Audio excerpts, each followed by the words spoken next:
या आठवड्यात संपूर्ण महाराष्ट्रभर महिला आघाडीच्या पक्ष बांधणीसंबंधीचा आढावा घेण्यासाठी महिला आघाडीच्या पदाधिकाऱ्यांचे दौरे माननीय पक्षप्रमुख उद्धव ठाकरे यांच्या आदेशाने विदर्भामध्ये आयोजित करण्यात आले आहेत। त्याच अनुषंगानं अकोटातील राजमंगल कार्यालय या ठिकाणी अकोला जिल्हा शिवसेना महिला आघाडीचा महिला संवाद मेळावा व महिला पदाधिकाऱ्यांची आढावा बैठक शिवसेना महिला आघाडीच्या अकोला जिल्हा संघटिका प्राध्यापिका सौ माया म्हैसने यांनी आयोजित केला होता। याकरता मुंबईहून मान्य सौ रंजना नेवाळकर, समन्वयक शिवसेना महिला आघाडी महाराष्ट्र राज्य, मान्य सौ शिल्पा सरपोतदार, अध्यक्ष शिव सहकार सेना महाराष्ट्र राज्य, मान्य सौ प्राची पोद्दार, संपर्क संघटिका कोल्हापूर, मान्य सौ सागरपुरी, पश्चिम विदर्भ संपर्क संघटिका, मान्य सौ वैशाली घोरपडे, अकोला संपर्क संघटिका यांची प्रमुख उपस्थिती होती।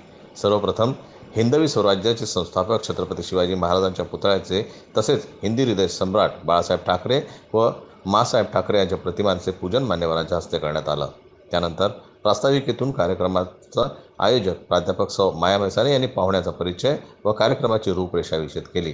त्यानंतर पाहुण्यांना श्री गजानन माऊलींची मूर्ती व पुष्पगुच्छ देऊन त्यांचा सत्कार करण्यात आला। यानंतर झालेल्या मान्यवरांच्या भाषणातून सर्वप्रथम अकोला जिल्हा संपर्क संघटिका मान्य सौ वैशाली घोरपडे यांनी संपूर्ण महाराष्ट्रात महिलांवर होणाऱ्या अन्याय अत्याचाराला वाचा फोडण्याकरिता एकत्र येऊन काम करावे असे सांगितले। तर कोरोनासारख्या काळात आपली पित्याप्रमाणे काळजी घेणाऱ्या उद्धव साहेबांचे हात बळकट करण्याकरता मशाल हे चिन्ह घराघरात पोहोचवण्याची जबाबदारी भगिनींनी घ्यावी असे आवाहन मान्य सौ शिल्पा सरपोतदार यांनी आपल्या भाषणातून, तर मान्य सौ रंजना नेवाळकर यांनी महिला बचत गटामार्फत आपल्याला कोणकोणते कार्य करता येते, कोणत्या योजना आहेत व महिला आर्थिकदृष्ट्या कशा सक्षम करता येतील या दृष्टीने मोलाचे मार्गदर्शन केले।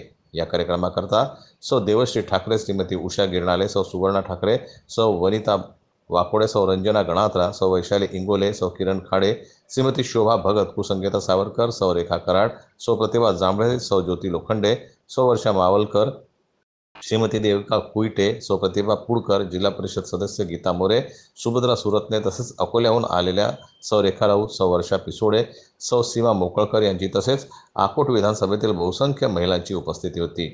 जनमत लाईव्ह न्यूज करता देवानंद खिरकर यांची रिपोर्ट अकोटहून।